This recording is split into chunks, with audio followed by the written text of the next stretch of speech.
इतना बोरियत भरा इंसान जेंजी हो गया है, वो बोर हो जाता है जल्दी हर चीज़ से।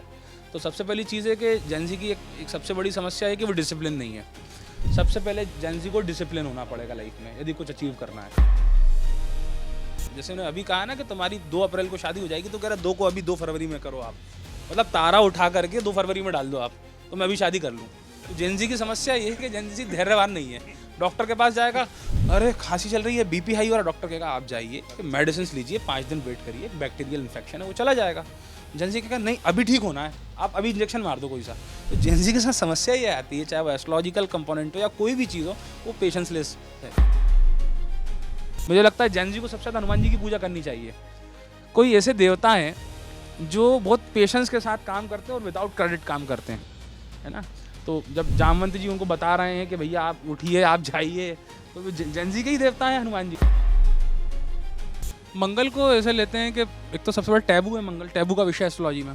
लड़कियां बहुत डरती हैं, जैसे बहुत सी बार मैंने लड़कियों को बताया कि तुम्हारे चार्ट मांगल्य के तो वो रोने लगती है, अब पता नहीं क्या ही होगा। अरे अभी तक कुछ नहीं हुआ तो आगे क्या होगा, जो होगा भगवान करते हैं। मंगल वाले के साथ दिक्कत ये जिद्दी बहुत होता है। 2 प्रकार की जिद्दें होती हैं। एक जिद एक लड़की कर रही है अपने पिता से कि मैं 12th के बाद बीटेक करना चाहती हूँ, आगे मैं इंजीनियर बन के सर्व करूँगी। एक लड़की जिद करती है कि मुझे आईफोन चाहिए और अपडेटेड 17 का वर्जन चाहिए। तो जो मंगल वाली जिद होती है ना, बेसिकली वो बीटेक पे नहीं जाएगी, वो आईफोन 17 पे जाएगी। और उनके बारे में क्या कहेंगे जो कहते हैं कि एस्ट्रोलॉजी जो है वो साइंस नहीं है, ये जो भविष्यवाणी होती है कभी पूरी नहीं होती है, कई बार हो जाती तो तुक्का मानते हैं। पहले मैं भी नहीं मानता था कि एस्ट्रोलॉजी इतना वर्कआउट करता है, मैं तो क्यों छुपाना। लेकिन जब मैंने फील्ड में उतरा, उसको पढ़ना चालू करा और उसके इथिक्स देखे कि कितने ज़बरदस्त ग्रंथ हैं। जो उल्का की बात करता है, बिजली गिरने की रीजंस बताता है कि बिजली कहाँ गिरेगी कब गिरेगी, उस टाइम पे कैसे लोग सेवियर होते थे। और वो बताता है कि वर्षा किस स्थिति से होती है, मध्यम वर्षा होगी, उत्तम वर्षा होगी या खराब वर्षा होगी, कहाँ का वायु बवंडर लेकर के आएगा और कहाँ का वायु जो है वो अच्छी शीत हमको प्रदान करेगा। जो विदेश का जो शुभ योग है वो अशुभ योग में विदेश देखा जाता है। ज्योतिष के अंदर जब अशुभ योग कुंडली में होंगे तब विदेश का विचार होगा। क्यों? भारत छोड़ना ये दुर्भाग्य है आपका। भारत छोड़ के जो आदमी जा रहा है, भाई भारत छोड़ के जा रहा है वो दुर्भाग्य है ज्योतिषी की दृष्टि में। तो लड़की का क्यूरियस ये होता है कि लड़का कैसा मिलेगा, लड़का ऐसा मिलेगा तो क्या मुझे वो पूरा टाइम देगा। मतलब ऐसे छोटे छोटे क्वेश्चंस को लेकर के हमारे पास आती है, तो उनको हम गाइड करते हैं, समझाते हैं कि देखो थोड़ा सा अपने अंदर धैर्य लेके आओ। तो डेफिनेटली इसमें ये होता है कई बार तो वो जो लड़कियां उनका टाइम बहुत ख़राब हो जाता है।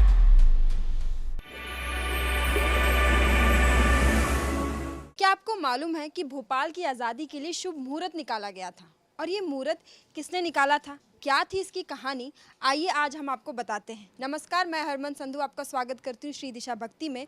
और आज हमारे ऑफिस में मौजूद हैं एस्ट्रोलॉजर अभिषेक आचार्य जी, जो हमें बताएंगे भोपाल की आज़ादी के वक्त जो शुभ मुहूर्त निकाला गया था वो क्यों निकाला गया था और वो कौन थी जिन्होंने ये शुभ मुहूर्त निकाला था। चलिए उनसे जानते हैं। नमस्कार आचार्य जी, आपका बहुत बहुत स्वागत है श्री दिशा भक्ति में। तो ये जो भोपाल की आज़ादी के वक्त जो शुभ मुहूर्त निकाला गया था, क्या थी इसकी कहानी, ये ज़रा हमारे दर्शकों को बताइए। नमस्ते हरमन। देखिए, जब हमारा देश आज़ाद हुआ तो कुछ क्षेत्र थे जो आज़ाद नहीं हो पाए थे, उसमें से भोपाल भी एक था। यहाँ पर संघर्ष चल रहा था। यहाँ पर भाई श्री उद्धव दास जी मेहता जो थे वो परिश्रम कर रहे थे। उन्होंने एक हिंदू सेना करके नाम से मैंने जो सुना है दल, वो वहाँ पर काम कर रहा था। अब जब देश आज़ाद हुए तो भोपाल का भी नंबर आया। भोपाल विलीनीकरण का एक एरिया बना हुआ है, आप लोगों को पता हो वहाँ पर। तो जो मेरे ग्रेट ग्रैंडफादर थे आचार्य राम प्रसाद जी महाराज, वो उनको नवाब भोपाल वगैरह जो थे वो बहुत मानते थे, और जितने भी उस समय के समकालीन राजा थे वो सब मानते थे। तो वहाँ से ये जानकारी हुई कि आप कोई ऐसा समय बताइए कि इस समय हम विलीनीकरण के क्षेत्र में मुहूर्त आदि निकाल करके इसको करें कि भोपाल खंडित ना हो। जैसे आप देखें, सीहोर भी एक राजशाही एरिया था, भोजपुर भी राजशाही एरिया था, ये सारे राजशाही एरिया थे। लेकिन आज डेवलपमेंट की कगार पे आप देखेंगे तो भोपाल जो हमारा है वो मेट्रो सिटी हो गया है अब तो। हम सब लोगों के भगवान के आशीर्वाद से और इस प्रयत्न से। तब मेरे दादाजी ने उनको मुहूर्त बताया और ये कहा कि आप इस टाइम पे ये करिए तो ये वर्कआउट करेगा और ये शहर के लिए अच्छा रहेगा। कोई अगर कोई सवाल पूछना चाहता है आचार्य जी से तो पूछ सकता है, किसी को अगर। बिल्कुल, देखिए आचार्य जी, शुभ मुहूर्त की अगर बात करें तो शुभ मुहूर्त विवाह के लिए देखा जाता है, कुंडली देखी जाती है, आजकल सिर्फ यही समझते हैं। लेकिन अहम रोल शहरों में भी रहता है। ये पहली बार आपके मुंह से सुन रहे हैं कि भोपाल में भूमि पूजन के लिए शुभ मुहूर्त देखा गया था। तो कौन कौन से वो एरिए थे जिनका जो भूमि पूजन है वो आपके परिवार के सदस्य ने ही किए हैं भोपाल में? मेरे परिवार के सदस्य नहीं, मैं उनके परिवार का सदस्य हूँ। जो मेरी इनहेरिट है, जो हमारी परंपरा है, वो आज की नहीं है, 10-12 पीढ़ियों की मेरी परंपरा है। और जो मेरे पितामह थे पंडित मार्कंडेय ऋषि आचार्य, वो यहाँ के शीर्षस्थ विद्वानों में से एक थे। हमारे न्यूज़ रूम के पास में ही आपको एक मंदिर पता है, बिरला मंदिर यहाँ पर है। बिरला मंदिर का जो पूजन था वो सूर्य नारायण जी व्यास उज्जैन से पधारे थे, उनके आचार्यत्व में हुआ था। और मेरे जो दादाजी थे उस कार्यक्रम के उपाचार्य थे। भोपाल से जितनी ब्राह्मण मंडली और जो जो विषय के विद्वान थे, उस टाइम पर ज़माना बहुत अच्छा था, छोटा ज़माना होता था। और ऐसा नहीं करते थे, मतलब व्यक्ति में ये नहीं था कि सब मैं ही करूं, मैं ही कथा बाँच लूँ, मैं ही जन्मपत्री देख लूँ और मैं ही शादी करा दूँ। जो जिस चीज़ का मास्टर था उसको उठा करके उसको लाते थे। तो मेरे दादाजी ने पूरी टीम को कनेक्ट करा और ये बिरला मंदिर का जो उद्घाटन का जो समारोह था वो पूरा उनके उपाचार्यत्व में हुआ। बरकतुल्लाह विश्वविद्यालय उस समय भोपाल विश्वविद्यालय के नाम से मतलब बना पहला विश्वविद्यालय, सब प्रसन्न थे। तो उसके जो वीसी थे वो हमारे मंदिर में आए और दादाजी से कहा कि आप मुहूर्त शोधन करिए, राष्ट्रपति ने हमको समय दे दिया है आने का। तो दादाजी ने जब मुहूर्त विचार करा तो मुहूर्त ठीक नहीं था उस दिन, जब राष्ट्रपति आने वाले थे। तो दादाजी ने कहा कि ऐसा है कि ये पहला ऐसा इंस्टीट्यूट बनने जा रहा है जिससे सब विद्यार्थी पढ़ के डिग्री पाएंगे और शहर का भी नाम बढ़ेगा, देश का भी नाम बढ़ेगा। तो इसका काम जो है शुभ मुहूर्त में होना चाहिए। तो एक दिन पहले उसका जो था शिलान्यास पूजन पूर्वक उन्होंने कर दिया। और फिर अगले दिन राष्ट्रपति आए और फीता वगैरह उन्होंने काटा। तो बरकतुल्लाह विश्वविद्यालय भी बढ़ रहा है, भले ही उतनी अच्छी सुविधाएं अभी नहीं है क्योंकि हम अभी डेवलपिंग स्टेट हैं, बहुत आगे बढ़ गए हैं, आगे और अच्छा बढ़ेगा। फिर वीआईपी रोड में उस समय मुरली मनोहर जोशी जो थे वो राष्ट्रीय अध्यक्ष थे भारतीय जनता पार्टी के, वो आए थे। तो उसका भी दादाजी ने ही मेरे भूमि पूजन कराया था। और भारत भवन का भूमि पूजन दादाजी के ही कर कमलों से संपन्न हुआ। गुफा मंदिर के कलश आदि के जो पुराने कार्यक्रम थे जो 50 वर्ष के पहले हुए, वो सब मेरे दादाजी के ही हाथों से संपन्न हुआ था। कई ऐसे परिवार यहाँ पे राजाओं के या उनके वंशजों के, कई मिनिस्टर्स के ऐसे फैमिली हैं जिन जो वाणी ग्रहण करवाए। नाम लेना उचित नहीं है, हम पॉलिटिकल इसमें अप्रोच नहीं करेंगे। और ऐसी कई सारी चीज़ें थी जो उन्होंने सजेस्ट करी और इस शहर के लिए वो कल्याणकारी साबित हुई। और हमारा शहर देखिए, आज हम मेट्रोपॉलियन है, एम्स हमारे पास है। बहुत जल्दी मेरी भगवान से इसी प्रार्थना है कि हमारे पास जल्दी IIT IIM भी इस शहर को मिले। जैसा इंदौर ग्रो कर रहा है वैसे ही मेरा शहर ग्रो करे, तो मेरी तो यही इच्छा है। यानी कि सभी कार्यों में शुभ मुहूर्त देखना काफ़ी ज़्यादा महत्वपूर्ण होता है। और आचार्य जी, इसके साथ ही पहले के समय की बात करें एस्ट्रोलॉजी में और आज का समय, क्या कुछ अंतर आप देख रहे हैं? क्योंकि आजकल फेक एस्ट्रोलॉजी और इसके चक्कर में लोगों की जो लाइफ है वो भी ख़राब हो रही है। AI की वजह से लोग जैसा कि चैट करते हैं इंस्टाग्राम पर, और AI के बेसिस पर जो एस्ट्रोलॉजी है उस पर ज़्यादा डिपेंड हो रहे हैं। तो क्या कुछ अंतर पहले के टाइम की एस्ट्रोलॉजी में और अभी के टाइम की एस्ट्रोलॉजी में आप देख? देखिए, मैंने जब से होश संभाला तो मैंने अपने दादाजी को देखा था कि वो लोगों से घिरे हुए होते थे और बहुत कोई सुसंपन्न लोग उनके पास नहीं होते थे। साधारण सा कोई व्यक्ति जो नाव चलाता है, साधारण सा व्यक्ति जिसका हेयर सैलून है, कोई सब्जी का ठेला लगाता है, कोई मजदूर है, वो आकर के उनके पास बैठे हुए होते थे। और सीधी सी बात है, उन पर बहुत पैसा तो होगा नहीं कि वो पे कर सके उन्हें। उस टाइम के बड़े पंडित थे, एक सिंपल पेपर रखते थे, येलो कलर का पेपर आता था, और जो पेन यूज़ करते थे मुझे अभी भी अच्छे से याद है कि वो रिफ़िल उसमें डलवाया करते थे। नया पेन दे तो वो कहते थे नया पेन तुम यूज़ करो, मैं रिफ़िल से काम चला सकता हूँ, बस व्यक्ति को समझ में आना चाहिए। तो उसी बेसिस पे उसको बताते थे। तो उनको ये पता होता था कि इसके घर की स्थिति क्या है, मतलब ये खाना ये कैसे अर्न करता है। तो उसके बेसिस पे जैसे उसने कहा कि आप मेरे यहाँ कथा करने आओगे, बोले हाँ कर देंगे। तो अब आदमी का सम्मान है, उसने कहा कि आप पर्चा लिख दो सामान का। तो उनको पता है कि इसका रिक्वायरमेंट क्या है, इसके घर में लगना कितना है, मतलब सामान कितना जाएगा। तो वो उसके हिसाब से लिखते थे, फल और फूल लिया, और सारा सामान उन्होंने रखा, उसके यहाँ कथा बाज के आ गए। उसकी जन्मपत्री देख दी, कुछ ग्रह गोचर खराब है, क्या ठीक हो जाएगा, तू तो ये हनुमान जी बैठे से प्रार्थना कर। कोई रत्न नहीं बताया उसको, कुछ कोई रत्न किसी प्रकार का नहीं। तू मंदिर की परिक्रमा कर ले, गाय को रोटी खिला दे, ऐसी प्रार्थना कर ले, ऐसा नहीं ऐसा कर ले। तो ऐसे सिंपल ज़माना बहुत था और आदमी की समस्याओं को उस समय के एस्ट्रोलॉजर थे तो वो एक एस्ट्रोलॉजर के होने के साथ साथ एक पारिवारिक व्यक्ति की तरह डील करते थे। उसको बताते थे कि तुमको क्या करना है, उसको डांटते भी थे, वो गलत होता था। मेरे ग्रैंडफादर जो थे उनका एज था 108 ईयर्स, 108 वर्ष की आयु में, और अपना उन्होंने डेथ प्रेडिक्ट कर दिया था कि मैं छोड़ के जाऊँगा, मतलब मैं जो है अपना शरीर इस टाइम पे छोड़ दूंगा। उसके 1 वीक पहले उन्होंने ऐसा अपडेट करा, तो हमारे चाचा लोगों ने कहा कि बुजुर्ग व्यक्ति हैं, वो बोल रहे होंगे कुछ ना कुछ कि भाई चले जाओगे, तो तय दिन उस दिन गए थे वो निकल करके।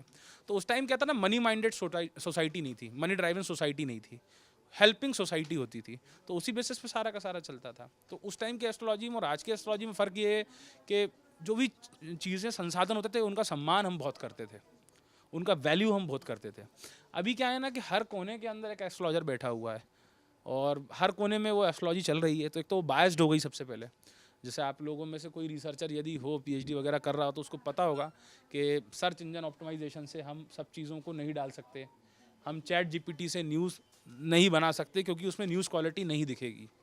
तो उसी तरीके से एस्ट्रोलॉजी है कि आदमी की कंपोनेंटों को आपको समझना पड़ेगा, उसकी समस्याओं को समझना पड़ेगा, उसके प्लानिट को देख करके देखना पड़ेगा कि ये कहाँ पर ठीक काम कर रहा है और कहाँ पर ये गलत जा रहा है, तब उसको सोल्यूशन देंगे तो वो सोल्यूशन जो है वो वर्कआउट करता है, उसको अच्छे बेनिफिट मिलते हैं। बिल्कुल, देखिए बहुत ज़्यादा डिफरेंस आज के टाइम पर आ गया, और जैसा कि आप दिशा भक्ति के ऑफिस में हैं, हमारे जो कलीग्स हैं वो सभी बैठे हुए हैं, तो प्रश्न पूछना चाहते हैं, सबके माइंड में कुछ ना कुछ प्रश्न है। फिलहाल दिशा भक्ति के जो हेड है राहुल सर, वो आपसे प्रश्न लेना चाहते हैं।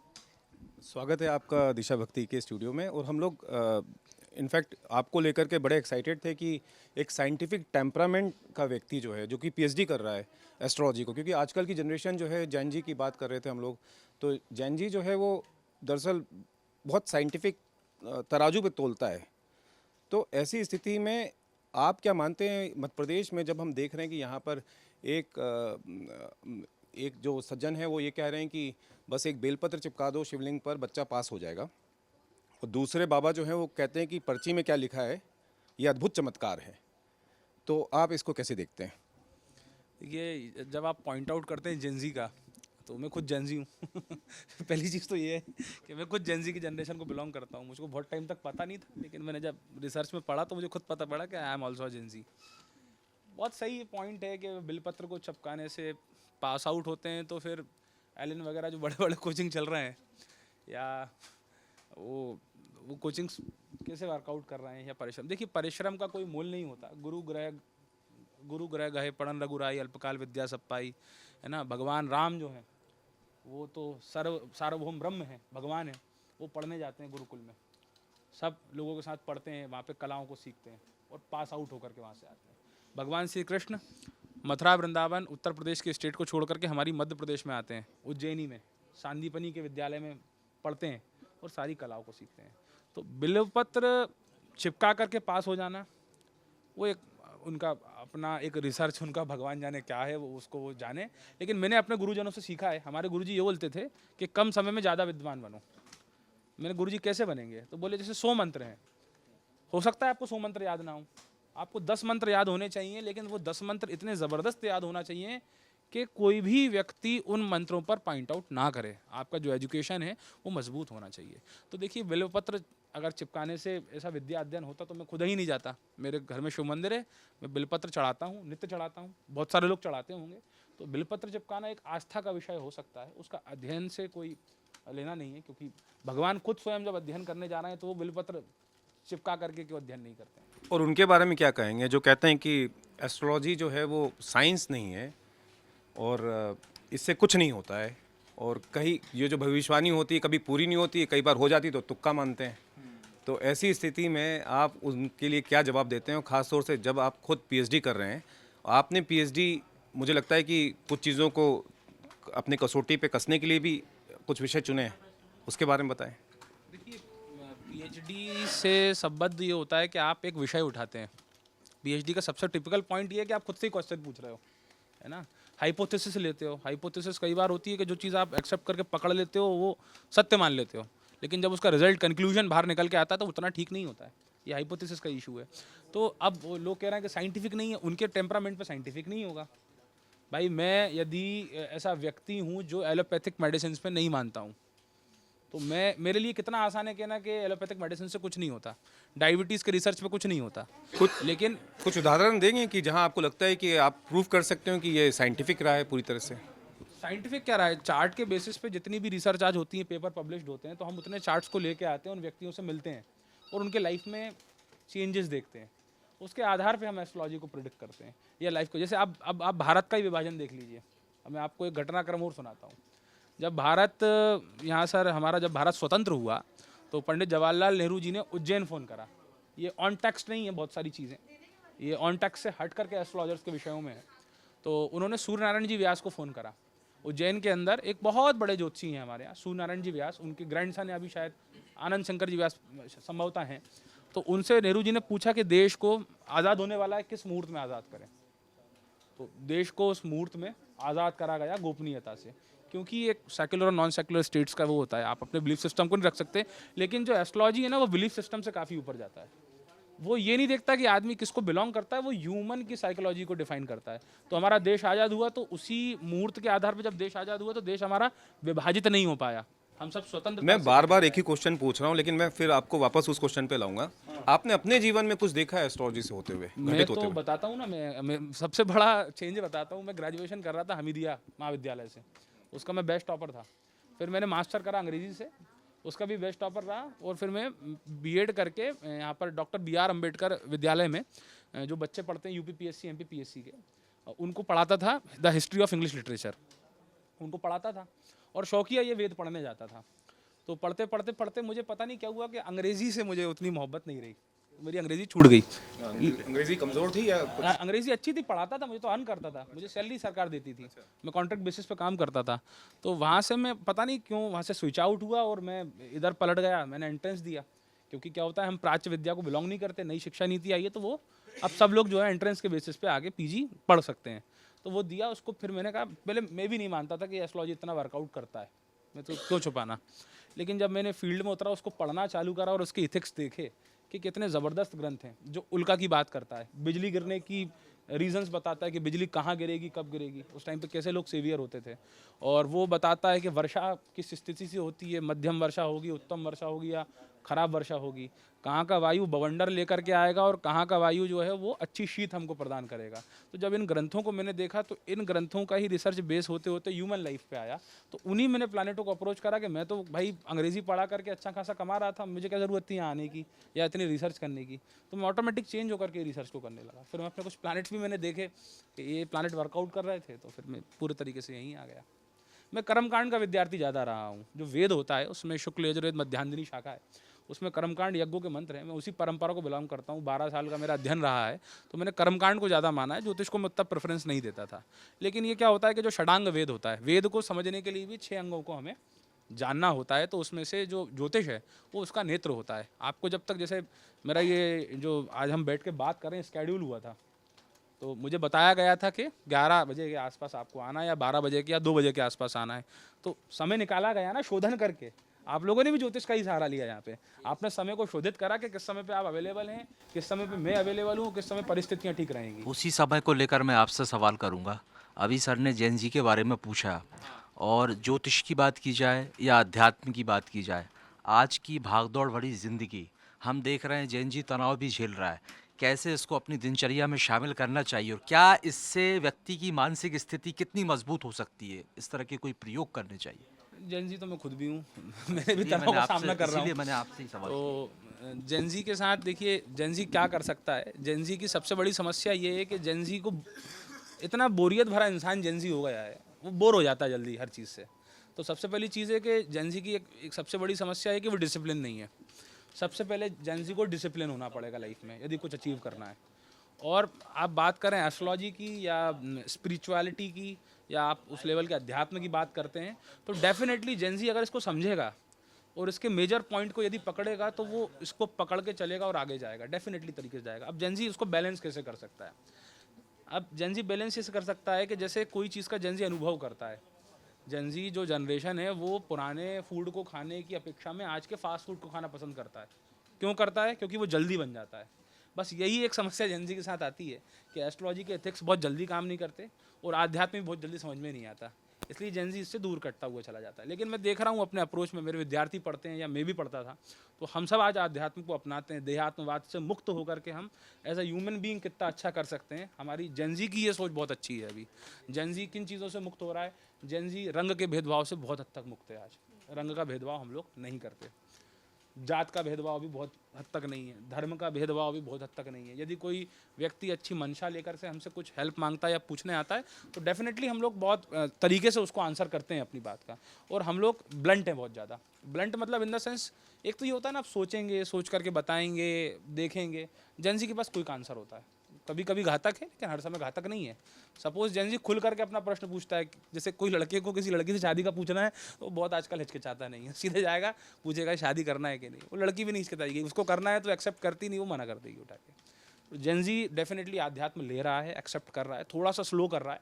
आगे मैं समझता हूँ कि जैसे जैसे ग्रोथ पकड़ेगा, अपने एज के एक राग में आएगा, तो वो आध्यात्म को समझेगा, एस्ट्रोलॉजी को समझेगा, और इनके जो अच्छे कंपोनेंट हैं, जो काम के हैं, उसको वो अपनाएगा लाइफ में। सर जैसे एस्ट्रोलॉजी की बात हो रही है, तो एस्ट्रोलॉजी तो ठीक है, समझ में आ रहा है, आज के समय में बहुत तेज़ी से प्रचलन में है। हम ये कह सकते हैं कि जेंजी कारण बन सकता है। लेकिन पुराने समय की बात करें, अध्यात्म में एक शब्द हुआ करता था प्रारब्ध पुरुषार्थ को लेके।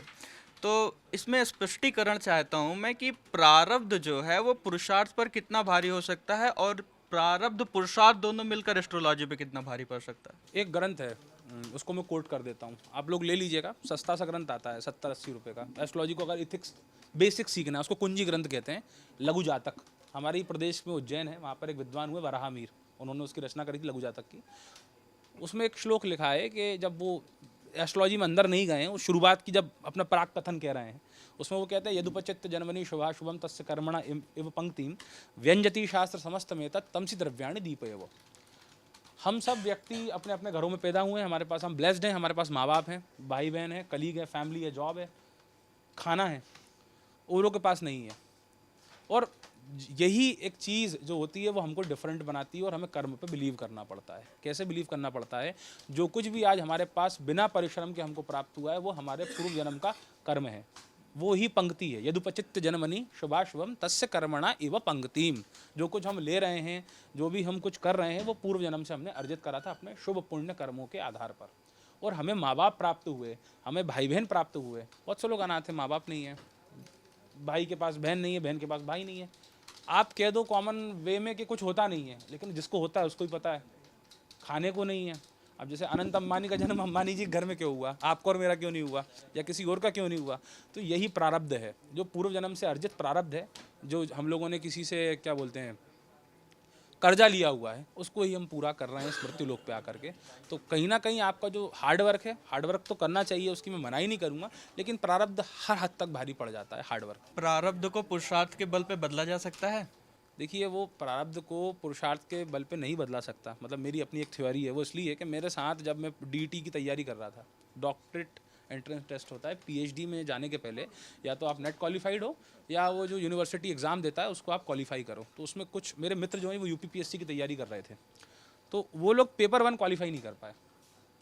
यूपीपीएससी के होल्डर जो इंटरव्यू तक पहुँचे हैं, वो पेपर 1 क्वालिफाई नहीं कर पाए। अब उसको आप क्या कहोगे? क्या उनके पुरुषार्थ में कमी थी? सरासर नहीं कहा जा सकता। 10 साल से आदमी दिल्ली में बैठा हुआ है, छोटे से कमरे में पढ़ रहा है, मुझसे कई गुना पढ़ा हुआ है, नहीं पढ़ पाया, उन चीज़ों को नहीं लिख पाया। तो यहाँ पर क्या होता है ना, वो पुरुषार्थ जो होता है वो हार जाता है, वो प्रारब्ध विजयी हो जाता है। सर जैसे अब जेनजी की बात ही हो रही है, तो एक जेनजी है वो जानना चाहता है कि हमारा प्रारब्ध जो है कैसा है, मैं जानना चाहता हूँ। क्या मैं पुरुषार्थ अब कर्म तो मैं कर ही रहा हूँ, लेकिन मैं प्रारब्ध को जानने की जिज्ञासा भी रखता हूँ। तो क्या एस्ट्रोलॉजी के थ्रू संभव है?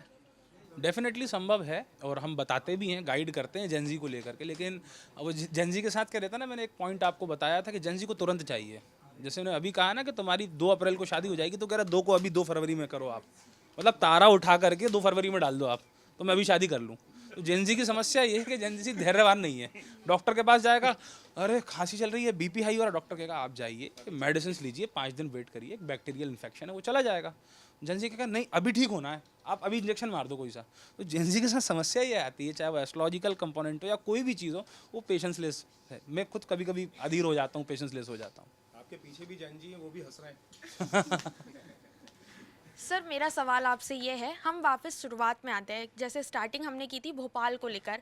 हम घर पे भी देखते हैं कि हमारे जो माता पिता या जो हमारे ग्रैंड पेरेंट्स हैं वो हमें कहानियाँ सुनाते थे और काफ़ी इंटरेस्टिंग कहानियाँ होती थी और हमें उस बैठ के सुनते भी थे। तो आपके पास कोई ऐसा किस्सा है, कोई ऐसा अनुभव जो आपके दादाजी ने आपको बताया हो और वो आप हमसे शेयर करना चाहें? देखिए, उनके अनुभव तो बहुत सारे मुझे अनुभव वो किससे कहानी सुनाया करते थे कि किस प्रकार से यहाँ पे चीज़ें वर्कआउट होती थी। क्योंकि शहर बहुत बड़ा नहीं था। जो शहर की आप सीमा देखेंगे तो यहाँ पॉलिटेक्निक कॉलेज है, ये एक सीमा थी। और मेरे पिताजी बताते हैं कि वो गाय यहाँ पर छोड़ने आते थे, आगे जंगल था तो हमारी गाय वहाँ चरने जाती थी। और जो जुमराती का गेट या शाहजहानाबाद का जो क्षेत्र है वहाँ तक ये शहर जो था ये सीमित चलता था। यहाँ पर क्या होता है भोपाल के अंदर, यहाँ पे हमदर्द बहुत मिल जाएंगे आपको। तो हमदर्दी से संबंधित वो बहुत सारे किस्से बताते थे कि कैसे लोग हेल्प आउट करते थे। जैसे एक व्यक्ति आए तो ये लोग सब बात कर रहे थे चौपाल में, तो उन्होंने कहीं का रास्ता पूछा। अब वो बहुत देर तक भटकते रहे, वो दोबारा आ गए। तो उन 4 व्यक्तियों ने क्या करा कि वो जो काम कर रहे थे उसको छोड़ के उनको रास्ता दिखाने चले गए। ये भोपाल का मतलब एक भोपाल की तासीर कह सकते हैं कि ज़्यादा ही हेल्पिंग डेस्क पे भोपाल काम करता है उठ करके। और आधे से ज़्यादा लोग जो होते हैं उनके नवाब परिचित हैं। आप जितने भी लोगों को सुनेंगे तो वो बताते हैं कि नवाब साहब के साथ हमारे वो क्रिकेट खेलते थे, वो ये करते थे। तो इस तरीके की कुछ किस्से कहानियाँ यहाँ के लोग थे। हाँ, एक चीज़ ज़रूर बोलते थे कि यहाँ का वातावरण बहुत अच्छा था। मेरे दादाजी जो थे उस समय क्या होता था कि एक इस्लामिक स्टेट थी, तो यहाँ पे उर्दू, फ़ारसी, अंग्रेज़ी, हिंदी, संस्कृत पढ़ाए जाते थे। तो उस टाइम की वो पढ़ाई पे बहुत ज़ोर देते थे। वो यही किस्से बताते थे कि जो नवाब हमीदुल्ला खां थे वो इनके जो थे एक बैच सीनियर थे। शंकर दयाल शर्मा और हमीदुल्ला खां, मतलब ये सीनियर थे मेरे दादाजी के। तो उनके विषय में बताते थे कि उस टाइम पे ज़्यादा वो ऐसे प्रोटोकॉल्स नहीं होते थे बहुत ज़्यादा। नॉर्मल पढ़ते थे, नॉर्मल खाते थे, घूमते थे और चीज़ों को एंजॉय करते थे बहुत मस्ती के साथ। ये उनके पॉइंट आउट रहते थे यहाँ पे।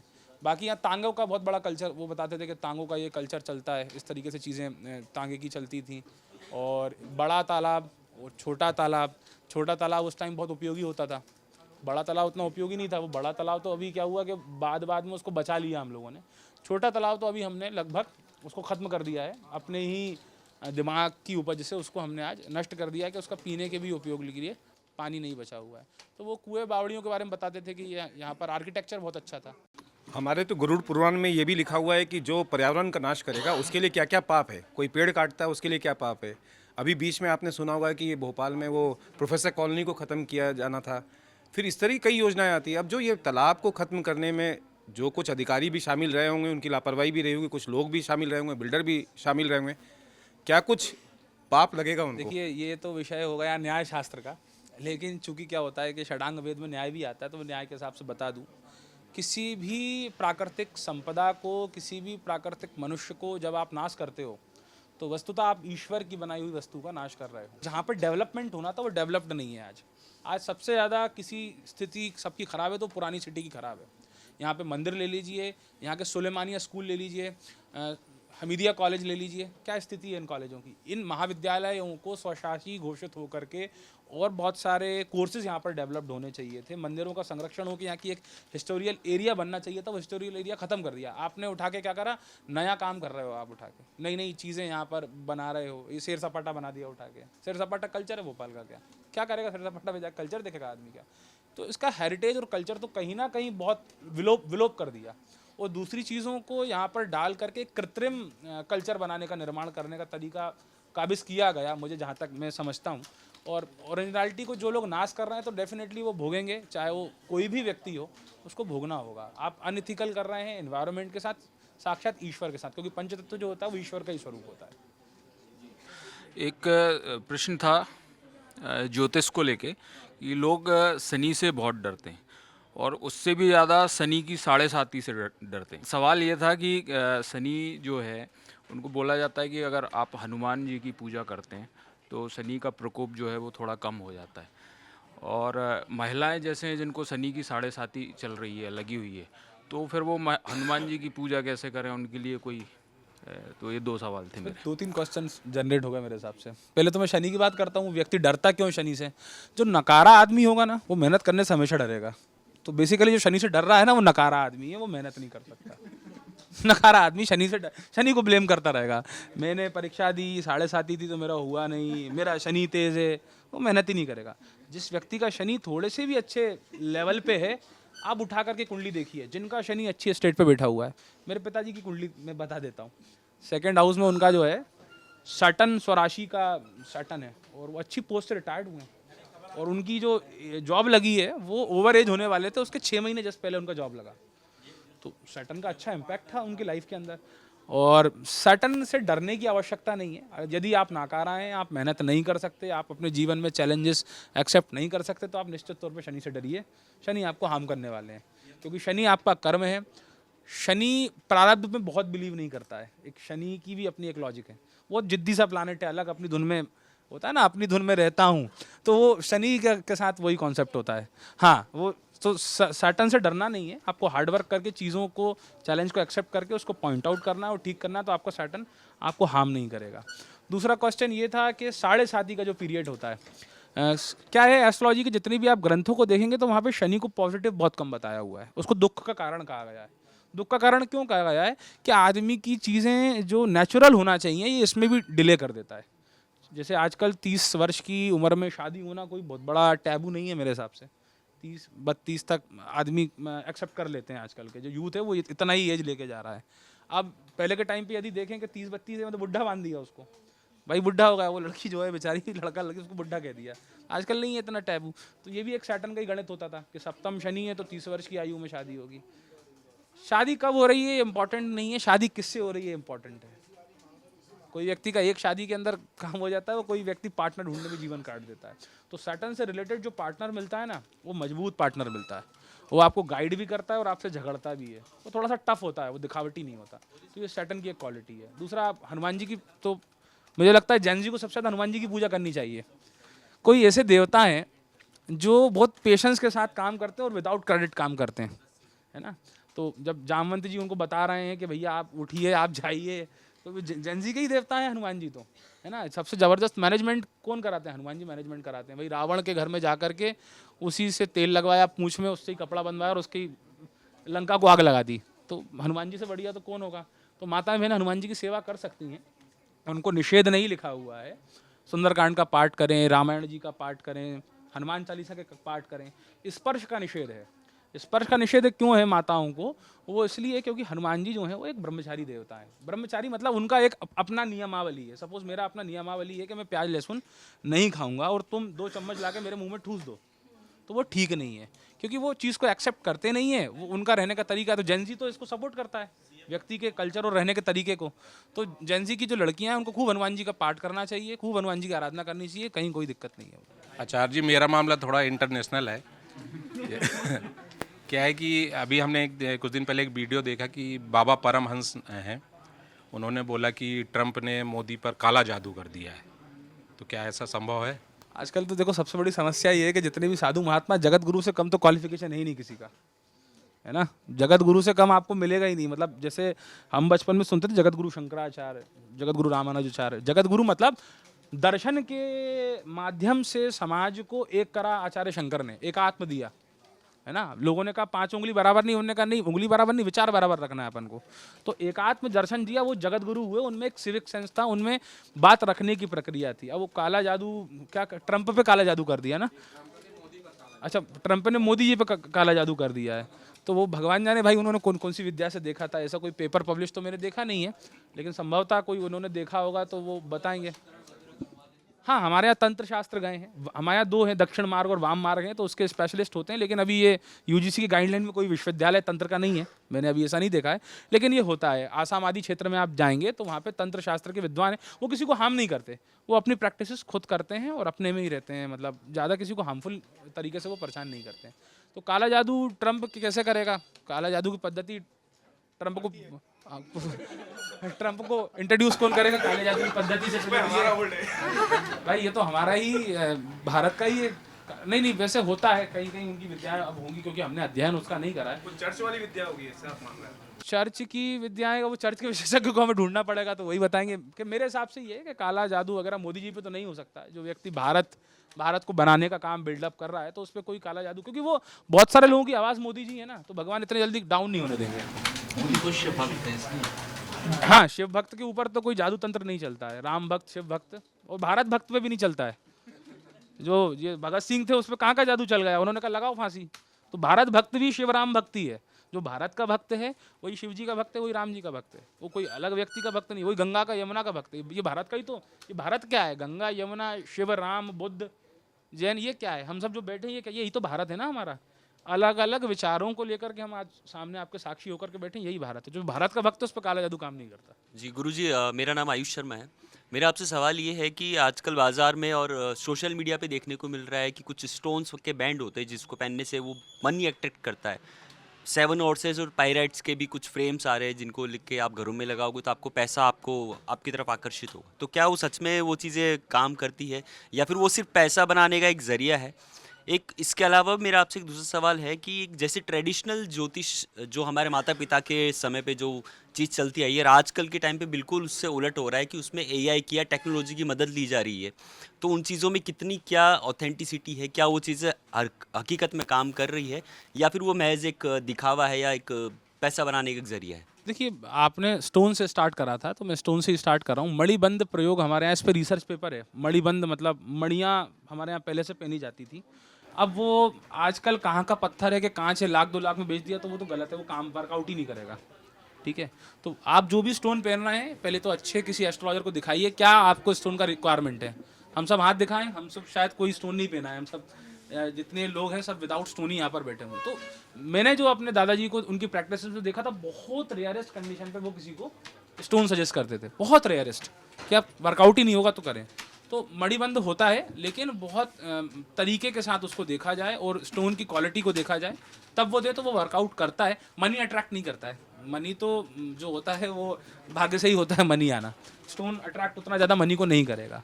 और तो इसी बेसिस पे इन चीज़ों का, और साथ जो घोड़ों का जो कॉन्सेप्ट है, तो हमारे यहाँ ये जो समुद्र मंथन के अंदर उच्चश्रवा नाम का जो घोड़ा निकला, तो उससे संबंध यदि वो घोड़ा है तो ठीक है, या फिर वो कहीं का अमेरिकन हॉर्स डाला हुआ है तो उसके बारे में मुझे ज़्यादा आइडिया नहीं है। मैं आपके उंगलियों में देख रहा हूँ, आपने सिर्फ एक लोहे की अंगूठी पहनी हुई है। मेरी उंगलियों में भी कुछ नहीं, सिर्फ एक सोने की अंगूठी है जो मेरी बीवी ने मुझे दी थी।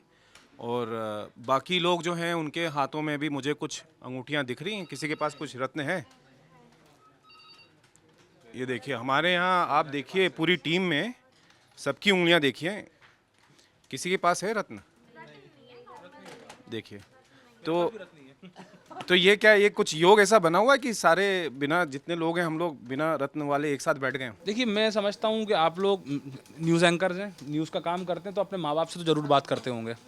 तो जब आप अपने माँ बाप से बात करते हैं तो आप सूर्य चंद्रमा को वहीं ठीक कर लेते हैं। फिर थोड़ा टाइम आप अपने भाई बहन को भी देते होंगे तो वहाँ मार्स भी ठीक कर लेते होंगे। फिर क्योंकि न्यूज़ एंकर है, सबसे प्यार से बात करते हैं तो बुद्ध भी ठीक हो जाता है। न्यूज़ एंकर है, पढ़ते भी हैं तो आपका जुपिटर भी ठीक ही है। और न्यूज़ एंकर है, सुबह उठ के मेहनत करते हैं तो सैटर्न भी ठीक है।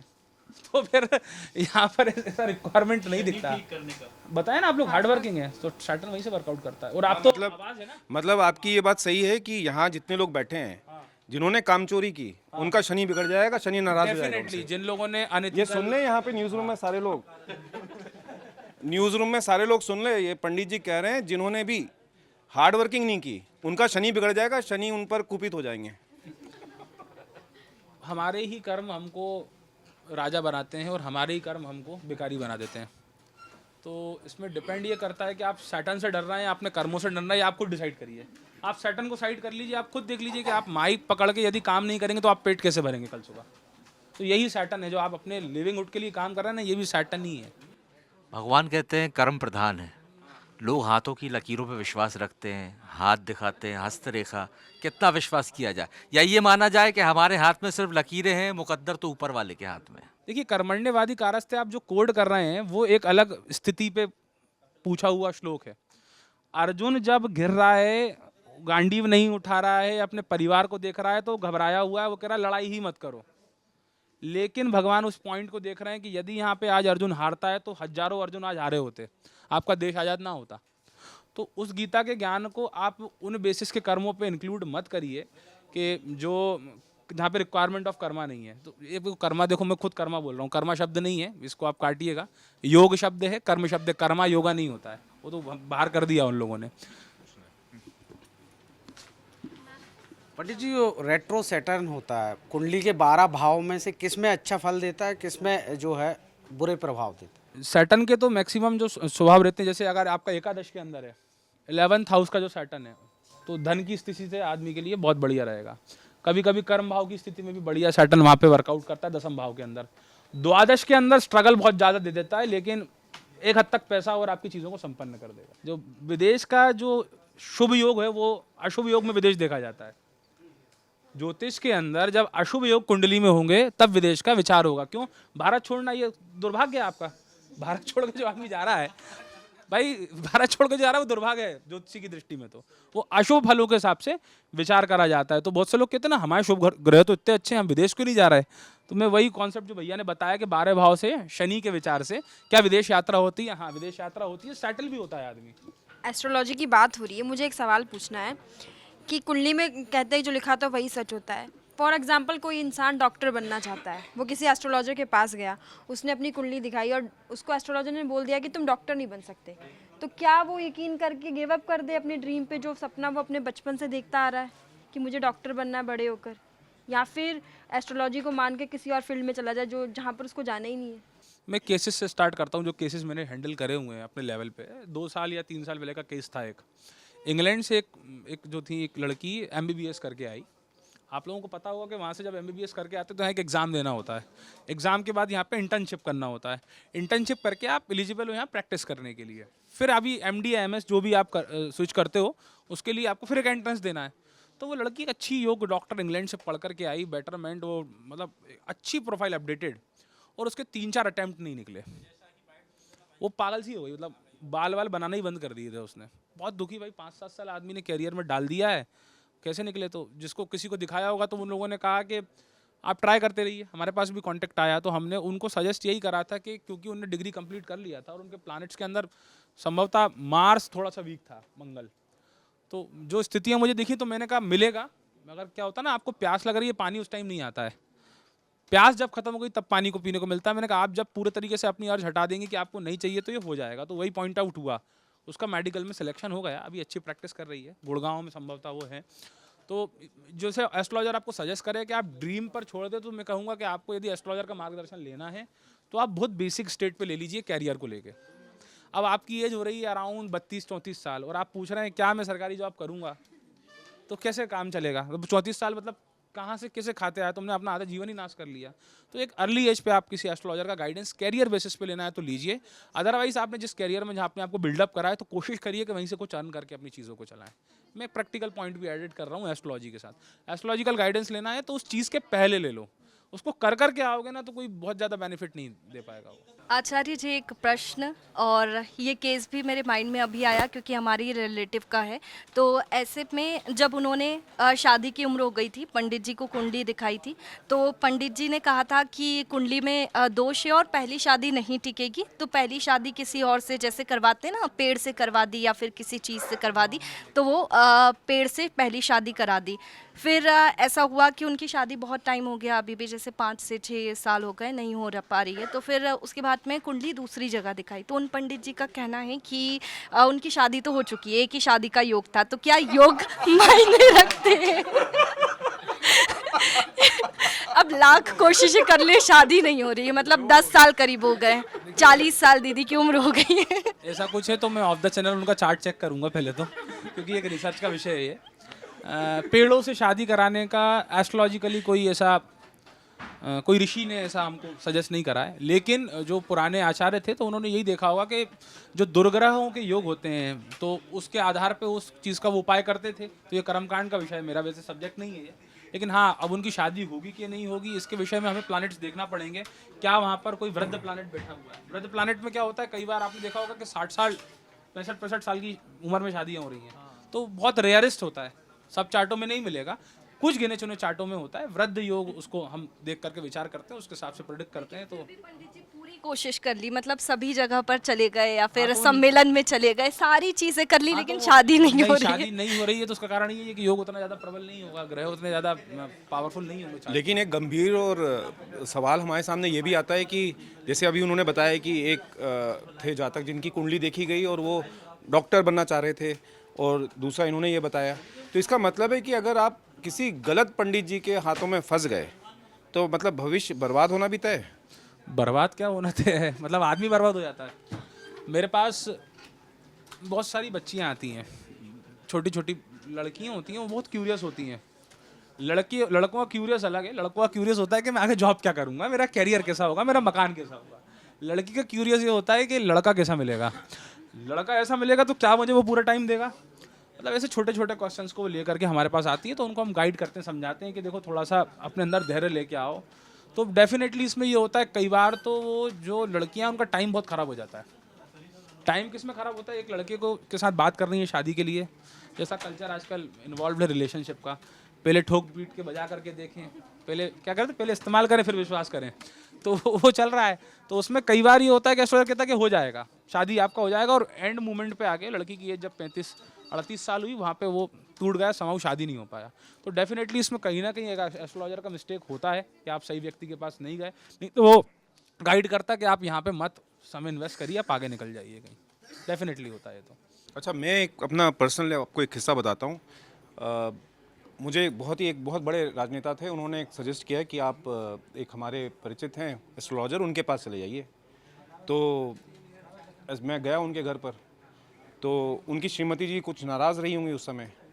तो लगातार पहले तो उनकी कुछ क्लासेस चल रही, मतलब क्लासेस ले रही थी वो। तो मुझे लगा कि आज पंडित जी का खुद का ग्रह नक्षत्र बिगड़ा हुआ है। तो उसके बाद फिर उन्होंने कुंडली देखी मेरी, उन्होंने जितना बोला सबका सब गलत हुआ, मतलब कुछ फलित नहीं हुआ। तो इसमें एक जातक की कुंडली इम्पॉर्टेंट है या जो कुंडली देख रहा है उसकी खुद की कुंडली इम्पॉर्टेंट है कि उसकी जीवा पे सरस्वती माँ विराजमान है या नहीं है? बहुत अच्छा क्वेश्चन आपने उठाया यहाँ पर। डेफिनेटली इसमें आदमी का इष्ट काम करता है। सपोज आप अभी इंटरव्यू हम सब कर रहे हैं, आप लोग बात कर रहे हो, मैं आंसर कर रहा हूँ, मेरा सर बहुत तेज दुख रहा हो, मैं 5-7 बच्चों को पढ़ा करके आया हुआ हूँ, 25-30 कुंडली देखा हूँ, आप मुझसे इतने क्वेश्चन करो, मैं आपके हाथ जोड़ लूँगा कि मैं आंसर लेवल नहीं हूँ, मेरा शरीर सपोर्ट नहीं कर रहा है। तो ये चीज़ तो देखनी ही चाहिए कि व्यक्ति का ग्रह नक्षत्र उसका खुद का सुधरा हुआ है, क्या वो एकदम क्लियर है, क्या उसके कॉन्सेप्ट क्लियर हैं, क्या वो एक शब्द है संसामयिक, आप लोग में हिंदी किसी का अच्छा होगा तो संसामयिक, दैट मीन्स करंट सिनेरियो, क्या वो संसामयिक चीज़ से कनेक्टेड है। ये सारे पॉइंट्स जब व्यक्ति देखता है और उस पर रिसर्च करके एस्ट्रोलॉजी करता है तो वो प्रिडिक्टेबल होती है और काम करती है।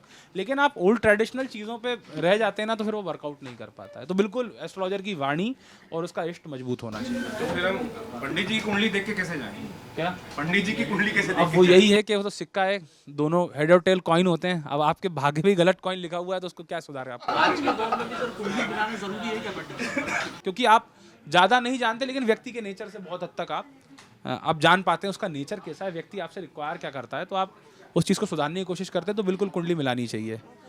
हम कई केसेस में ऐसा देखते हैं कि जहाँ पर कुंडली नहीं मिलाई गई हो और वहाँ रिश्ता बहुत अच्छा चल रहा है, उनका कहना है कि हमारे परिवार में किसी की कुंडली नहीं मिलाई जाती है, वहाँ रिश्ता बढ़िया चल रहा है। और जहाँ कुंडली मिलाई गई हो वहाँ मालूम पड़ता है कि 3-4 महीने में 1 साल में डाइवोर्स हो गया हो। कुंडली के जो कॉन्सेप्ट बेसिक्स समाज को पता है, वो था ना 18 गुण का कॉन्सेप्ट पता होगा कि मिनिमम 18 और मैक्सिमम 36, ऐसा कॉन्सेप्ट सबको पता होगा। मेरे पास ऐसे 2-4 केसेस हैं जो 12 गुण की शादी चल रही है, मेरी सजेस्टेड शादी है, 16 गुण की शादी चल रही है, 8 गुण की शादी चल रही है। अब उसमें आप पूछेंगे इसमें क्या रॉकेट साइंस है? रॉकेट साइंस इतना था कि मैंने उन कुंडलियों के अंदर केवल मैत्री देखी थी। आज के सिनेरियो के अंदर जितना एस्ट्रोलॉजी का रिक्वायरमेंट है, यदि उनकी मेंटल कंपैटिबिलिटी अच्छी है तो उन तीनों चार्टों के अंदर बस एक चीज़ कॉमन है, उनकी मेंटल कंपैटिबिलिटी अच्छी है। बस मेंटल कंपैटिबिलिटी देख करके और कुछ विवाह सुख को देख करके मैंने प्रिडिक्ट करा तो कम गुण में भी वो शादी काम कर रही है। तो ये तो विषय उस डॉक्टर का होता है ना, कि जैसे किसी व्यक्ति का ब्लड प्रेशर हाई है, या किसी को कोलेस्ट्रॉल बहुत हाई हो गया, या किसी की डायबिटीज़ आई है, तो चिंता करे तो सुधर जाएगा क्या? नहीं सुधरेगा। उसको डॉक्टर को चिंता करने दीजिए कि वो क्या मेडिसिन सजेस्ट करता है और कितना मेडिटेट का टाइम देता है कि आप इतने टाइम रेस्ट करिए, गोली खाइए, तब बताइए। तो उसी प्रकार से ये जो मिलान जुलान का काम होता है ना, ये एस्ट्रोलॉजर पे डिपेंड करता है कि वो किस चीज़ को पकड़ के फोकस्ड होकर प्रेडिक्ट कर रहा है। तो बिल्कुल मिलाना चाहिए, देखना चाहिए। और इसमें जो आप पॉइंट कह रहे हैं कि डिवोर्स हो जाता है, हाँ 36 गुण वालों का डिवोर्स तो मैंने नहीं देखा है, 36, 34, 32, 30 तक तो देखा है, हो जाता है, जनरल चीज़ हो गई है आजकल। तो डिवोर्स को बहुत कॉमन तरीके से आजकल ले लिया गया है। अब कोई व्यक्ति के साथ यदि अनएथिकल हो रहा है तो राम वो और कैसे सीता का सर्वाइव ही करेगा? उदाहरण ले लीजिए, उनके 36 गुण मिले थे लेकिन उसके बाद भी अलग अलग हो गए। नहीं, उनका डिवोर्स थोड़ी हुआ था। नहीं, डिवोर्स नहीं हुआ, अलग तो हो गए थे। अग्नि परीक्षा की मांग तो की थी। अग्नि परीक्षा की मांग भगवान, देखिए उसमें भगवान ने सीता जी और भगवान भले ही साथ नहीं रहे, तो इसमें क्या रहता ना, यही प्रारब्ध है, सुख और दुख हमारे जीवन में। तो पार्टनर केवल सुख का ही साथी नहीं होता, ये तो उदाहरण है भगवान राम। तो और कि आपका कंपेनियन और आपके पार्टनर के प्रति आप कितना समर्पित हैं कि स्वर्ण की सीता बना करके आप दूसरी रानी से शादी नहीं करते चक्रवर्ती सम्राट होने के बाद उस टाइम के हिसाब से। तो ये अलग तो वो नहीं रहे, लेकिन हाँ उनके प्रारब्ध में दुख था तो दोनों ने मस्ती से झेला और संतति भी उनकी आगे रही। तो उन दोनों को कंप्लेंट नहीं रही, तो मुझे लगता है कि हमको कंप्लेंट नहीं होना चाहिए कि वो अपने साथ में प्रसन्न थे दोनों आदमी जैसे भी रहे। सीता जी ने कभी राम जी के लिए कोई ऐसा शब्द नहीं कहा, राम जी ने कोई ऐसा सीता जी के लिए शब्द नहीं कहा कि जिससे हमको ऐसा लगे कि ये गलत है या सही है। पंडित जी एक और सवाल, अभी मैंने शनि का सवाल किया था आपसे, अब दूसरा सवाल मैं कर रहा हूँ मंगल का। तो कुंडली में मंगल दोष, और इसके कारण मैंने अपने पुराने कुछ मित्र हैं, कुछ दोस्त हैं, उनके विवाह लंबे समय तक टलते हुए देखे हैं कि उनकी शादी जो है किसी की 32 साल में हुई, किसी की 34 साल में हुई। तो लड़के और लड़कियों दोनों में कई बार बहुत ज़्यादा भारी पड़ जाता है और आखिरी में मिलान के चक्कर में शादियां लेट होती हैं। तो ये मतलब अभी का मुझे सिनेरियो पता नहीं, बट मेरे समय में ये बड़ी उनके साथ समस्या। मंगल को ऐसे लेते हैं कि एक तो सबसे बड़ा टैबू है मंगल, टैबू का विषय एस्ट्रोलॉजी में। लड़कियां बहुत डरती हैं, जैसे बहुत सी बार मैंने लड़कियों को बताया कि तुम्हारे चार्ट मांगल्य के तो वो रोने लगती है, अब पता नहीं क्या ही होगा। अरे अभी तक कुछ नहीं हुआ तो आगे क्या होगा, जो होगा भगवान करते हैं। तो मंगल को टैबू बहुत बना के रखा हुआ है। मंगल वाले के साथ दिक्कत ये जिद्दी बहुत होता है। दो प्रकार की जिद्दें होती हैं। एक जिद एक लड़की कर रही है अपने पिता से कि मैं 12th के बाद बीटेक करना चाहती हूँ, आगे मैं इंजीनियर बन के सर्व करूँगी। एक लड़की जिद करती है कि मुझे आईफोन चाहिए और अपडेटेड 17 का वर्जन चाहिए। तो जो मंगल वाली जिद होती है ना, बेसिकली वो बीटेक पे नहीं जाएगी, वो आईफोन 17 पे जाएगी। तो इस जिद के कारण वो क्या होता है कि अपने पार्टनर के साथ भी जिद के चक्कर में उसको मतलब और देखेंगे ये ठीक नहीं है। मंगल वाले का डोमिनेटिंग नेचर के कारण वो सब चीज़ें उसके सामने नहीं आती है। जनरली बहुत केसेस में व्यक्ति डोमिनेटिंग भी नहीं होता है। अब उसके साथ क्या होता है कि जैसे मैंने एक एग्जांपल दिया था, मैं फिर दे रहा हूँ। एक बैलगाड़ी, उसमें 2 बैल हैं, एक बैल बूढ़ा एक बैल जवान है। तो बैलगाड़ी अनबैलेंस रहेगी, चल ही नहीं पाएगी। सेम सीक्वेंस मंगल के साथ है कि वो हाईली एनर्जेटिक आदमी है, उसको जिम भी जाना है, उसको भगना है, तब जाकर उसकी एनर्जी खत्म होती है। तो उसको ऐसी वाइफ दो जो मंगल से संबद्ध हो, उसका एनर्जी का लेवल हाई हो, उसका हाई हो, तो दोनों आपस में जब 2 पत्थर टकराएंगे तो चिंगारी घर में समा जाएगी। तो यही है मंगल में डिले होने का रीज़न, जिद्दीपना उनका ज़्यादा रहता है क्योंकि हाईली एनर्जेटिक वो लोग रहते हैं। गुरुजी, जैसे कुंडली की अभी बात हो रही थी, उसमें गुण की बात हो रही थी, तो गुण का सीधा सा अर्थ अगर जानना हो हमें और हमारे जो जुड़े साथी लोग हैं, तो क्या होता है? 36 गुण किस प्रकार के गुण होने चाहिए, क्या कैसा? जैसे मैं खुद हाँ, जैसे कि मेरे कुंडली में मान लीजिए जितने भी गुण हैं और हमारे पार्टनर के, तो वो मिलान कैसे होता है? गुण का सीधा अर्थ क्या होता है, क्या मिलाया जाए? देखिए इसमें 8 प्रकार से विचार करते हैं। वर्णी वश तथा तारा योनि चा ग्रह मैत्रिकम गणकूटम भकूटम चा नाड़ी चेत गुणाधिपा। जब हम विवाह करते हैं तो हम विवाह का मतलब ये नहीं है कि रील बना के शादी के पोस्ट कर देंगे वहीं पर ख़त्म हो गया, वहाँ से तो चालू है। तो विवाह जो होता है वो केवल एक एंजॉयमेंट का विषय नहीं है, ये धर्म का विषय भी है, ये यज्ञ का विषय भी है और ये आध्यात्म का विषय भी है। आपने देखा होगा किसी भी साधु महात्मा के भगवान पैदा नहीं होते। कृष्ण जो पैदा होते हैं वो यशोदा मैया क्या पैदा होते हैं, राम जो होते हैं वो महाराजा दशरथ क्या पैदा होते हैं। तो गृहस्थी कोई साधारण सा विषय नहीं है। अब इसमें जब बात गुणों की आती है तो वर्ण देखते हैं। वर्ण, हमारे यहाँ वर्णव व्यवस्था आप लोगों को पता होगा, हीटेड टॉपिक है आज की तारीख में। 4 वर्ण हैं हमारे यहाँ। तो 4 वर्णों के हिसाब से जिस प्रकार की दृष्टियाँ होती है तो एक वर्ण के हिसाब से देखा जाता है कि ये इस वर्ण को बिलोंग करता है, इसको करता है। अब जैसे कोई ब्राह्मण व्यक्ति का वर्ण का व्यक्ति है और उसकी क्षत्रिय वर्ण के व्यक्ति से आप शादी करोगे तो ब्राह्मण वो नॉलेजेबल आदमी, वो किताब पढ़ेगा, डंडा लठ नहीं चलाएगा, सीधी सी बात है, वो लड़ेंगे। तो एक वर्ण का विचार हो गया।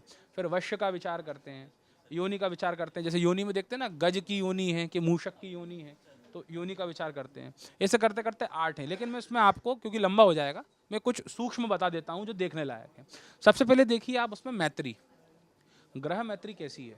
यदि वो 2 व्यक्ति पति पत्नी होने के पहले बहुत अच्छे मित्र हैं तो मुझे लगता है कि उनको समस्या नहीं आने वाली है। ग्रह मैत्री से वो सोल्यूशन निकालेंगे।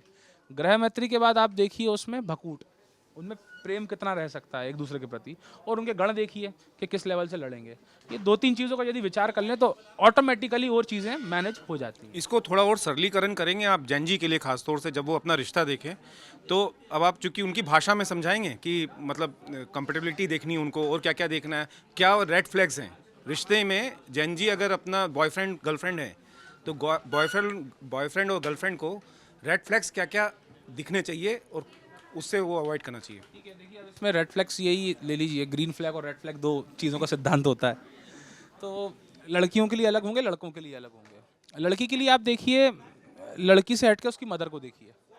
आप जैसा मदर होगी, basically basics man of the main chances है कि लड़की मदर को ही बिलोंग करेगी। तो उसकी मदर को देखिए, यदि मदर पापा को नहीं बोलने देती है या पूरे टाइम मदर ही आगे आगे बात कर रही हैं, तो वो एक बहुत बड़ी समस्या है कि जो बेटी आपके आ रही है वो माँ के ही स्वरूप में आएंगी, वो आपको बोलने नहीं देंगी। दूसरी चीज़ ये है कि लड़की कोशिश ये प्रेफर करिए कि लड़की काम करने वाली हो अभी के स्टेट ऑफ माइंड में। लड़कियों के लिए देखने के लिए लड़की तो सबसे पहले क्या होता है कि सूरत देखती है, ये सबसे बड़ी समस्या है लड़कियों की, इसलिए वो गलत जगह ट्रैप हो जाती हैं। तो सबसे पहले तो सूरत नहीं देखना है, सीरत देखिए आदमी की। सूरत से थोड़ा सा हट करके व्यक्ति को देखिए कि आपको अंडरस्टैंड कितना करता है, आपको रिस्पेक्ट कितना करता है। लड़की को रिस्पेक्ट पसंद आती है मेरे हिसाब से, तो रिस्पेक्ट और अंडरस्टैंडिंग देखिए। दूसरा ये चीज़ देखिए कि उसका बिहेवियर कैसा है उस लेवल पे जब आप कुछ गलती करते हैं, क्योंकि झगड़ा जो होता है ना, तो वो बड़े कॉन्सिक्वेंसेस में नहीं होता है। और छोटा हीटेड आर्गूमेंट, बहुत छोटी सी बात लग जाएगी, लड़की को बुरी लग जाएगी, लड़के को बुरी लग जाएगी, तो उस पर वो आजकल कोर्ट पहुंच जाते हैं। तो कोशिश ये करिए कि आपके बीच में कॉम्बिनेशन कितना, आप खुल के कितना बता सकते हैं उसको। जैसे कि आपने बताया रिलेशनशिप के बारे में, लेकिन रिलेशनशिप में काफ़ी सारे कन्फ्यूजन्स हो जाते हैं। पहले अगर हम स्टार्टिंग में देखें तो लड़का फूल भी लेके आ रहा है, सारी चीज़ें कर भी रहा है। अगर 3 बजे का टाइम है तो वो 2:30 बजे आ रहा है, 2 बजे भी आ जा रहा है।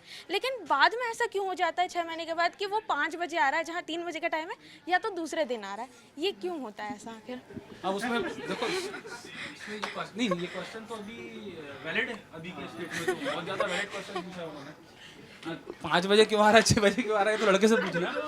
हाँ, लेकिन देखिए इसमें समस्या ये है कि जहाँ पे प्रायोरिटीज़ चेंज हो जाती हैं और आदमी के साथ बोरिंग का जो कल्चर होता है, जो मैं लड़कियों को समझा रहा हूँ कि सूरत देख के रिलेशनशिप पे ट्रैप में मत आइए, सीरत देख करके आइए, तो जनरली वहाँ पर ये चीज़ देखने को ज़्यादा मिलती है compare to the normal relationship. Average looking लड़का या लड़की हो तो वो बहुत अच्छे से सर्वाइव करते हैं मेरे हिसाब से।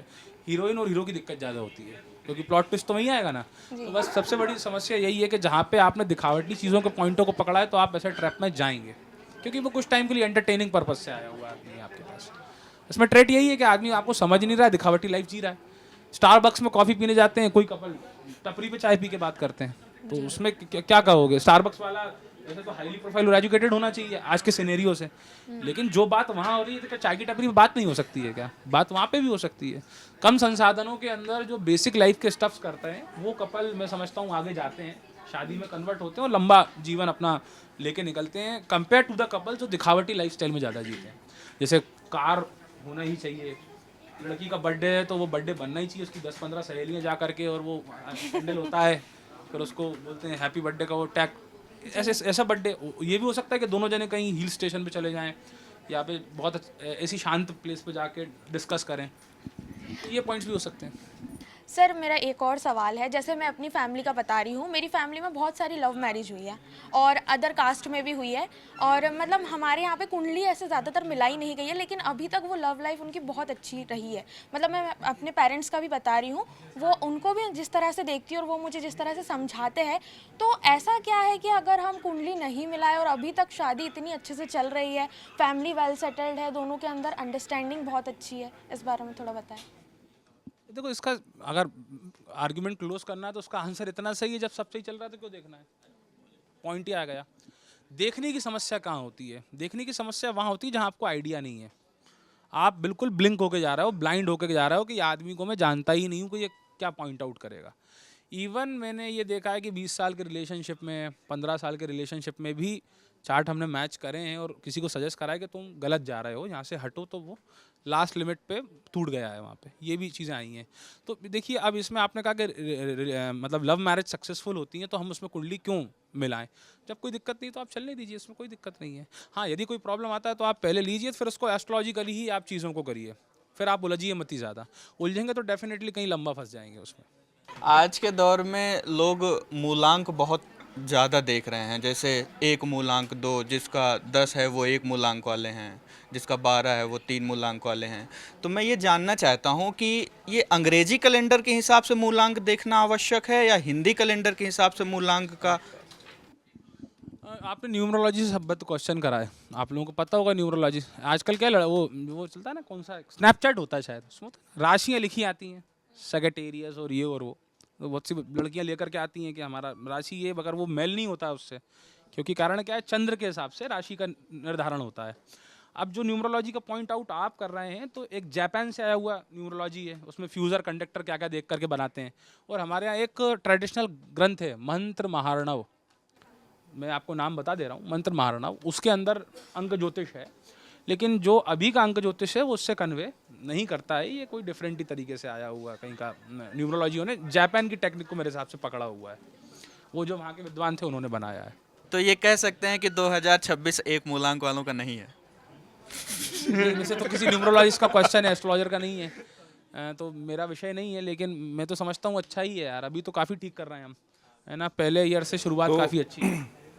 कुछ पूछना है, मैं भी पूछ लेता हूँ, मेरी भी जिज्ञासा है। जिज्ञासा नहीं है, मैं तो मतलब मैं यहाँ एक बात रखना चाहता हूँ कि आपने कहा है कि लड़कियों को ख़ास तौर से जैन जी, क्योंकि अब तो रिश्ता उन्हीं को बनाना है, तो सूरत नहीं सीरत देखनी चाहिए, सीरत इम्पॉर्टेंट है। तो मुझे लगता है कि जितने एवरेज लुकिंग गाइज हैं जैन जी में, उनको बड़ा इस आपके इस बयान से बहुत साहस मिलेगा, कुछ करेज आएगी प्रपोज करने में अब, क्योंकि उनका भी अब चांस बन गया है। देखिए ना, मेरा पॉइंट आउट किसी को लाभान्वित करने का नहीं था, क्योंकि मैं लड़कियों को देखता हूँ, मेरे घर में भगवान ने बहनें दी हैं मुझे, मेरी माँ है, मौसी हैं, बहनें हैं, तो सीधी सी बात है, जब बड़ी सोसाइटी में तो मैं परेशान भी देखता हूँ लोगों को, तो मेरी एक इथिकल ड्यूटी है यहाँ पे कि जैसे सबकी बहनें वैसी मेरी बहन है, या जैसे किसी भी प्रकार की कोई लड़की, मेरी मित्र भी हैं, साथ में पढ़ती हैं कई लड़कियाँ, वो भी चार्ट वार्ट लेके आती रहती हैं, जो रिसर्चर साथ में अलग अलग विषय की। तो जो चीज़ मैंने अनुभव करी हुई है, यदि उससे किसी का भला होता है तो मैं वह सजेस्ट करूँगा। अब उसमें भले ही कोई वो करे ना करे, वो उनका अपना एक्सेप्ट करना या मना कर देना, उससे कोई वो पॉइंट आउट नहीं है। हाँ ठीक है, एवरेज गाय को क्यों नहीं मिलना चाहिए, मिलना चाहिए। अच्छा, जिसको अपनी राशि पता है या फिर अपना बर्थ डेट पता है, वो तो पता लगा लेगा न्यूमरोलॉजी के हिसाब से, एस्ट्रोलॉजी के हिसाब से, लेकिन जिसको अपनी बर्थ डेट ही नहीं पता है तो वो क्या करे? बर्थ डेट नहीं पता है तो एस्ट्रोलॉजर के पास एक ग्रंथ होता है सामुद्रिक शास्त्र। सामुद्रिक में आप लोग मतलब ना पाम रीड करते हैं, फेस रीड करते हैं, तो उसके हिसाब से वो आप जब जाएंगे सामुद्रिक के विद्वान के पास, तो वो आपका चार्ट बना देगा पूरा, आपकी सूरत और बॉडी देख करके कि इस प्लानिट से ये प्रभावित है, तो उसके हिसाब से प्रेडिक्ट करते हैं वो। उज्जैन में मैं जैसे इससे यहाँ दिशा भक्ति ज्वाइन करने से पहले इन्फॉर्मेशन कमिश्नर था स्टेट का, तो उस समय हमारे जो चीफ इन्फॉर्मेशन कमिश्नर थे अरविंद जी, उनकी पोस्टिंग उज्जैन में थी, तो उस समय उनके पास कुंडली नहीं थी। तो वहाँ पर एक ज्योतिष आए, उन्होंने बोला कि भाई आप अपनी कुंडली लाइए, मैं आपका भविष्य बताऊंगा। तो उन्होंने कहा कि भाई मेरे पास तो है नहीं, and he was young into the services. तो हुआ ये कि उन्होंने कुछ चार्ट बनाया और वहाँ पर फिर उन्होंने कहा कि आप हाई कोर्ट जाएंगे, लेकिन वहाँ आप अपना टेन्योर पूरा नहीं करेंगे, लेकिन आपको हाई कोर्ट के जज का रैंक मिलेगा। और कालांतर में वो हाई कोर्ट पहुँचे, रजिस्ट्रार की पद पर आए, लेकिन हाई कोर्ट जज का रैंक नहीं था। उन्होंने वीआरएस ले लिया, वीआरएस लेने के बाद वो चीफ इन्फॉर्मेशन कमिश्नर बने मध्य प्रदेश के। रैंक जो थी इक्वलेंट, पैरेलल ड्रॉ करते हैं जो इलेक्शन कमिश्नर हैं, तो रैंक इक्वलेंट आ गई हाई कोर्ट के जज के बराबर। तो इस शास्त्र का एक नमूना तो हमने भी देखा है। नहीं, डेफिनेटली जैसे प्रेडिक्ट करा जाए तो होता है। जैसे मैं अपना ही एक सिनेरियो बताता हूँ, एक जगह मैं भूमि पूजन करा रहा था, बहुत बड़े बैंकर हैं, मतलब 2-3 स्टेट उनके अंडर हैं, बैंक ऑफ इंडिया के अंदर हैं, अभी भी हैं, स्वस्थ हैं, बढ़िया हैं। तो भूमि पूजन कराते कराते अचानक सडन ऑर्डर आया मेल पे, उन्होंने मोबाइल चेक करा तो उनका ट्रांसफ़र हो गया था।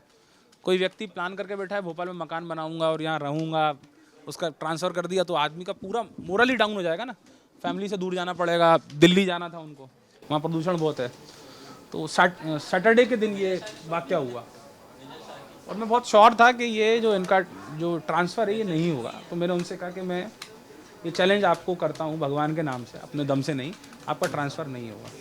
तो मंडे जब वो ऑफिस ज्वाइन करने गए तो वो जो ऑर्डर था किसी और राहुल के नाम पे निकलना था, उनके नाम पे निकल गया, वो चेंज हो गया पूरा। तो होता है डेफिनेटली, ये सही इंटेंशन के साथ करा जाए, हेल्पिंग आउट करने के इंटेंशन से करा जाए तो डेफिनेटली वर्कआउट करता है। बहुत बहुत धन्यवाद पंडित जी आपका हमारे स्टूडियो में आने का, और आपने बताया कि कैसे आपके ग्रेट ग्रैंडफादर ने भोपाल की आज़ादी के टाइम पे मुहूर्त निकाला था, और आपने जो एस्ट्रोलॉजी से रिलेटेड, न्यूमरोलॉजी से रिलेटेड जो भी यहाँ के हमारे जितने भी कलीग्स हैं उनके डाउट्स थे, जो भी उनके सवाल थे, उनको जवाब दिया, उसके लिए बहुत बहुत धन्यवाद आपका। तो ये थे हमारे साथ पंडित अभिषेक आचार्य जी, और आप देखते रहे श्री दिशा भक्ति। मैं हरमनदीप कौर संधू।